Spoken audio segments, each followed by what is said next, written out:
고백하심으로 새벽 기도를 하나님께 올려드리겠습니다. 여호와는 나의 목자시니 내가 부족함이 없으리로다. 그가 나를 푸른 초장에 누이시며 실만한 물가로 인도하시는도다. 내 영혼을 소생시키시고 자기 이름을 위하여 의의 길로 인도하시는도다. 내가 사망의 음침한 골짜기로 다닐지라도 해를 두려워하지 않을 것은 주께서 나와 함께 하심이라. 주의 지팡이와 막대기가 나를 안위하시나이다. 주께서 내 원수의 목전에서 내게 상을 베푸시고 기름으로 내 머리에 바르셨으니 내 잔이 넘치나이다. 나의 평생의 선하심과 인자하심이 정녕 나를 따르리니 내가 여호와의 집에 영원히 거하리로다. 아멘. 다 함께 찬송 248장입니다. 찬송 248장 함께 찬양 드리겠습니다.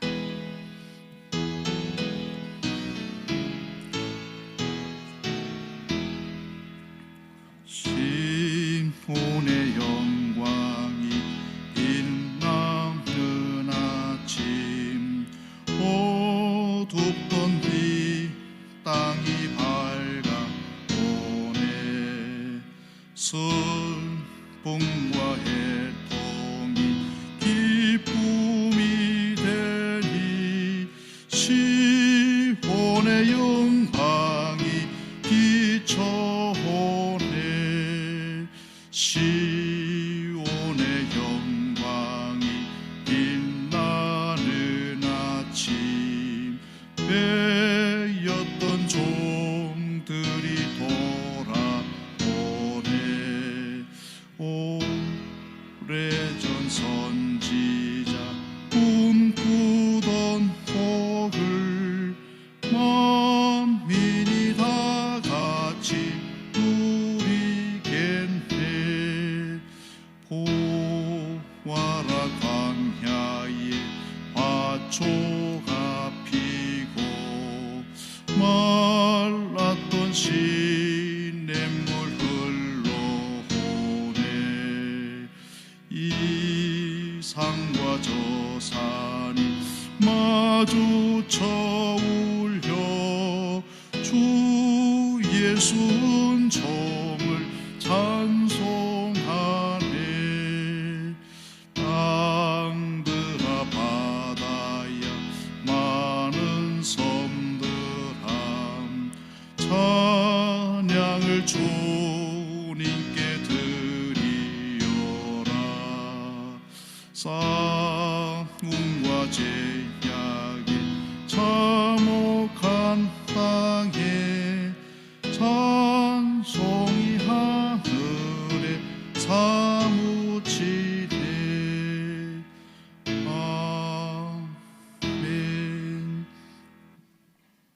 오늘 새벽에 주시는 하나님의 말씀 누가복음 7장의 말씀입니다. 누가복음 7장 18절에서 35절까지의 말씀을 우리 함께 한 목소리로 읽도록 하겠습니다. 신약성경 101쪽에 기록이 되어 있습니다.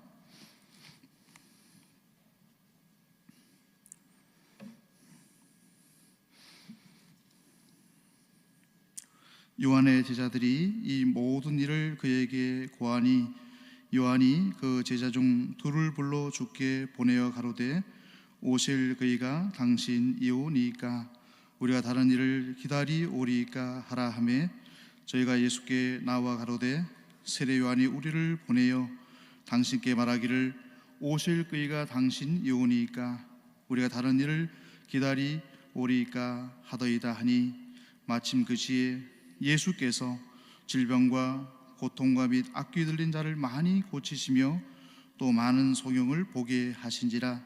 대답하여 가라사대 너희가 가서 보고 들은 것을 요한에게 고하되 소경이 보며 앉은 백이가 걸으며 문둥이가 깨끗함을 받으며 기머거리가 들으며 죽은 자가 살아나며 가난한 자에게 복음이 전파된다 하라. 누구든지 나를 인하여 실족하지 아니하는 자는 복이 있도다 하시니라. 요한의 보낸 자가 떠난 후에 예수께서 무리에게 요한에 대하여 말씀하시되 너희가 무엇을 보려고 광야에 나갔더냐? 바람에 흔들리는 갈대냐? 그러면 너희가 무엇을 보려고 나갔더냐? 부드러운 옷 입은 사람이냐? 보라, 화려한 옷 입고 사치하게 지내는 자는 왕궁에 있느니라. 그러면 너희가 무엇을 보려고 나갔더냐? 선지자냐? 옳다, 내가 너희에게 이르노니 선지자보다도 나은 자니라. 기록된 바, 보라, 내가 내 사자를 내 앞에 보내노니 그가 내 앞에서 내 길을 예비하리라 한 것이 이 사람에 대한 말씀이라. 내가 너에게 말하노니 여자가 낳은 자 중에 요한보다 큰 이가 없도다. 그러나 하나님의 나라에서는 극히 작은 자라도 저보다 크니라 하시니 모든 백성과 세리들은 이미 요한의 세례를 받은지라.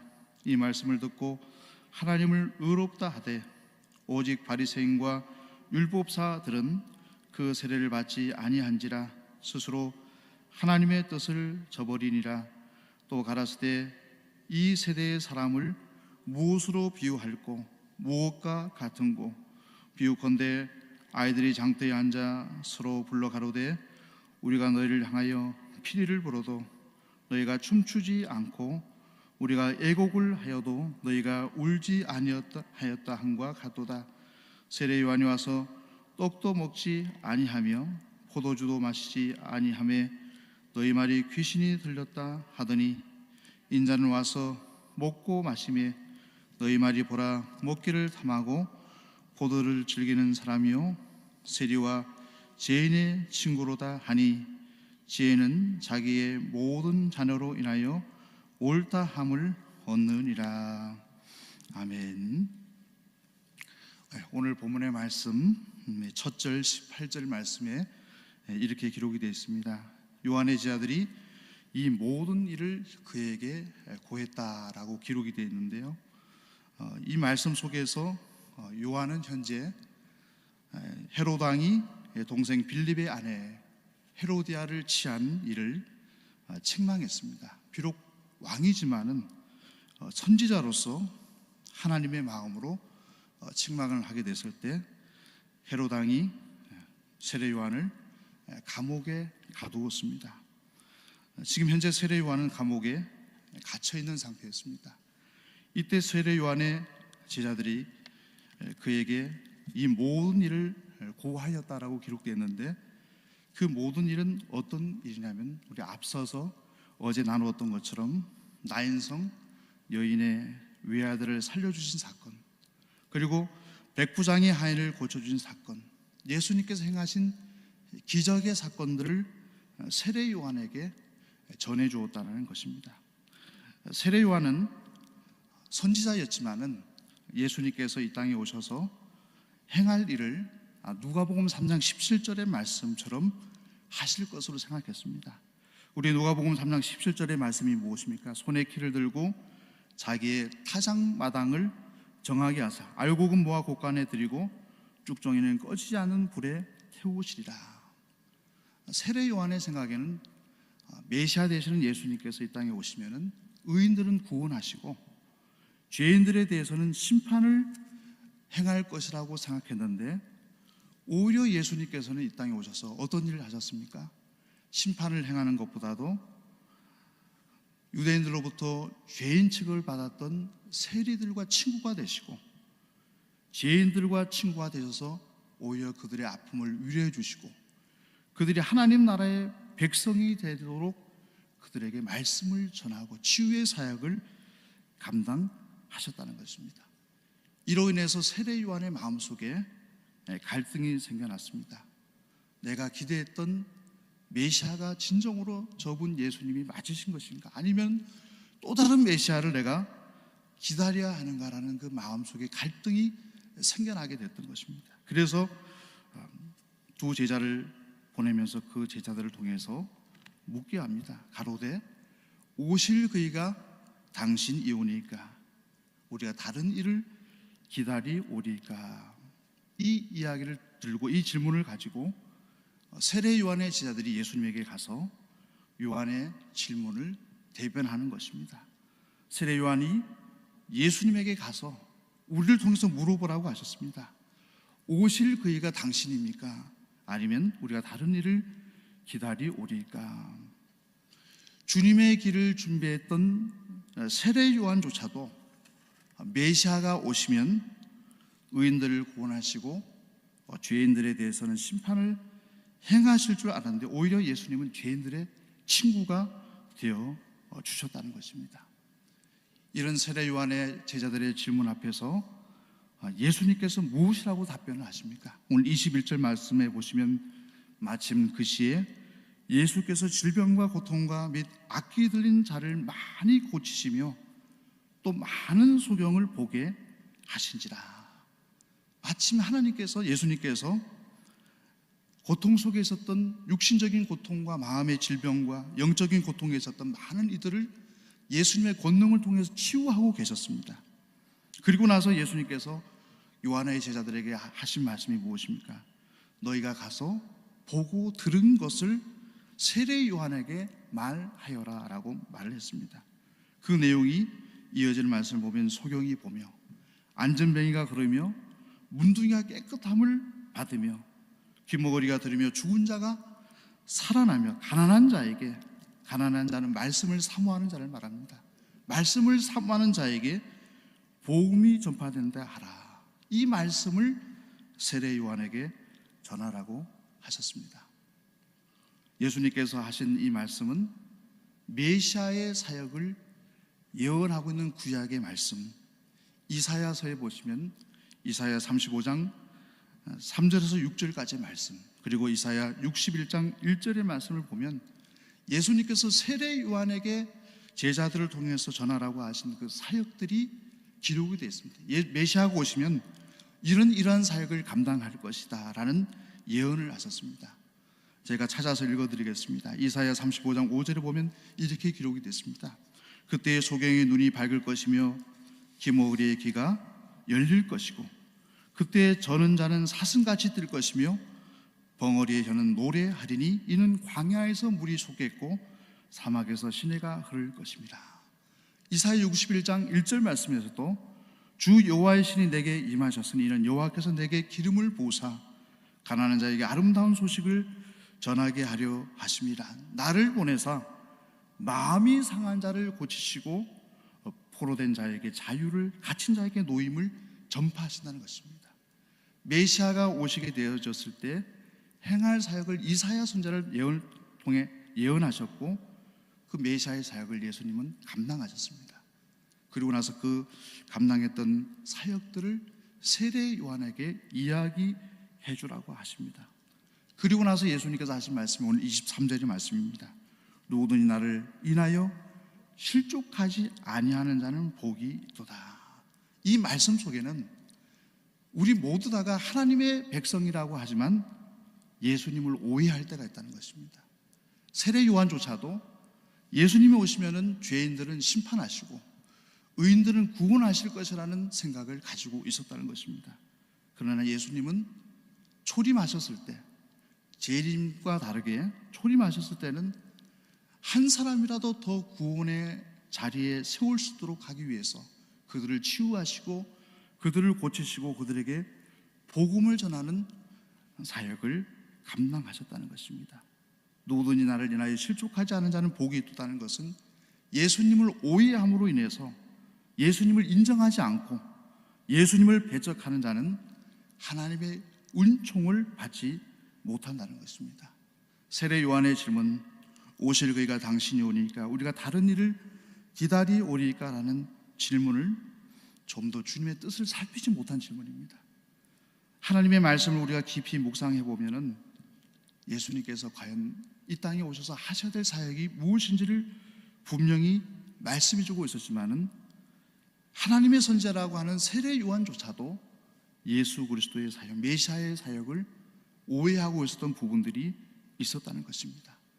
빨리 로마의 정권이 무너지고 이스라엘의 분봉왕들이 권력을 심판받고 하나님을 믿는 사람들이 구원을 받는 것이 메시아의 궁극적인 사역이라고 생각을 했다는 것입니다. 이런 맥락에서 오늘 31절과 32절의 말씀도 같은 맥락입니다. 이 시대의 사람을 무엇으로 비유할고 무엇과 같은고 우리가 너희를 향하여 피리를 불어도 너희가 춤추지 않고 우리가 애곡을 하여도 너희가 울지 아니하였다가 같으니라. 바리새인들과 율법 학자들은 자신들이 가지고 있는 메시아에 대한 생각들을 가지고 예수님을 다그쳤던 것입니다. 예수님을 올바르게 이해하려고 하는 것이 아니라 자기들이 가지고 있는 메시아에 대한 생각이 예수님의 삶을 통해서 그냥 이루어지기를 소망했다는 것입니다. 그러나 예수님이 이 땅에 오신 궁극적인 목적이 무엇입니까? 육체적인 질병과 영적인 질병, 그리고 인간관계의 절망 속에 있는 사람들, 마음의 절망 속에 있는 사람들, 모든 절망을 극복하게 하시고 궁극적으로는 영원한 생명을 가진 구원받은 백성으로 세우려는 것이 예수님께서 이 땅에 오신 목적이었다는 것입니다. 이런 본문의 내용을 이해하게 될 때 오늘 본문을 통해서 알 수 있는 하나님은 어떤 하나님이십니까? 우리 함께 읽어보겠습니다. 우리 인생의 절망의 상황을 소망으로 바꿔주시는 분이시라는 것입니다. 우리 그리스도인에게 있어서 행복은 무엇입니까? 죽음이 우리를 주장치 못한다는 것입니다. 이 땅에서 겪는 고난과 역경이 성도를 좌절시키지 못한다는 것입니다. 이 땅에서 우리는 한 번은 언젠가는 다 이 땅에서 죽음을 경험할 수밖에 없습니다. 그러나 죽음조차도 우리를 좌절시키지 못한다는 것입니다. 오히려 이 땅에서의 죽음이 우리를 영원한 세계를 향해서 나가는 출발점이 된다는 것입니다. 22절 말씀에서도 보시면 육신적인 절망을 고치시고 마지막으로 기록된 것이 무엇입니까? 가난한 자에게 복음이 전파된다는 것입니다. 영원한 생명을 주심으로 삶에 있는 모든 절망을 이겨낼 수 있는 힘을 주시는 것이 예수님께서 이 땅에 오셔서 하신 궁극적인 사역이었다는 것입니다. 이런 은총을 경험한 성도들에게 오늘 말씀이 주시는 교훈이 무엇입니까? 오늘 교훈의 말씀을 한번 읽어보겠습니다. 예수 그리스도를 통해서 소망을 받은 자로서 주님의 사역을 돕는 자가 되어야 된다는 것입니다. 예수님은 세례 요한을 24절 이하의 말씀에서 평가하기를 여자가 낳은 자 중에서 가장 세례 요한보다 큰 이가 없다라고 말씀하셨는데 그 이유가 무엇이냐면 주님의 사역을 돕는 자였기 때문에 세례 요한이 여자가 낳은 자 중에 세례 요한보다 큰 이가 없다라고 말씀하셨다는 것입니다. 주님의 복음을 사역을 위해서 돕는 성도를 하나님께서는 귀하게 여기신다는 것입니다. 오늘 새벽에 오신 우리 시온의 가족들 한 분 한 분들이 우리가 구원의 은혜를 경험하시고 주님의 복음 사역을 위해서 돕는 자로 날마다 살아갈 때 주님께서는 우리의 삶을 가장 값지게 여기실 것입니다. 오늘 하루도 그러한 삶을 살아갈 수 있는 우리 모든 성도님들이 될 수 있기를 간절히 축원합니다. 우리 함께 기도드리겠습니다. 하나님 아버지, 때때로 나의 생각과 주님의 생각이 다를 때가 있음을 경험합니다. 그러할 때 우리가 세례 요한과 같이 용기를 내어서 주님, 제 생각이 맞습니까? 아니면 제가 잘못 생각하고 있는지요? 라고 질문할 수 있는 용기를 허락하여 주시고 주님께서 말씀을 통해서 주님의 음성을 들려주실 때 우리의 생각을 내려놓고 주님의 뜻을 따를 수 있는, 주님의 음성을 따를 수 있는 우리 시온의 가족들 될 수 있도록 인도하여 주시옵소서. 우리 예수님께서는 우리 모두에게 영원한 생명을 주시기 위하여서 이 땅에 오셨습니다. 다시 한번 그 예수님께서 이 땅에 오신 목적을 우리가 분명히 기억하고 우리 모든 백성들이 먼저 하나님의 구원의 감격을 누리게 하여 주시옵시고 예수님께서 이 시대 속에서도 성령님을 통해서 일하실 때 세례 요한과 같이 주님의 길을 준비하는 하나님의 일꾼들로 저희들을 세워 주옵소서. 오늘도 수요 기도의 가운데 함께하여 주시고 주의 백성들을 불러주셔서 오늘도 말씀의 꼴을 먹여주시사 영원히 살찌게 하여 주시옵시고 영혼의 기쁨을 나눌 수 있는 시온의 가족들 되게 하여 주옵소서. 육신에 연약한 이들을 고쳐주시고 마음의 고통을 주님께서 위로하여 주옵소서. 예수 그리스도의 이름으로 간절히 기도드리옵나이다. 아멘. 이제 주님의 말씀으로 축복합니다. 여호와는 내게 복을 주시고 너를 지키시기를 원하며 여호와는 그 얼굴로 내게 비치사 은혜 베푸시기를 원하며 여호와는 그 얼굴을 내게로 향하여 드사 평강 주시기를 원하노라. 아멘.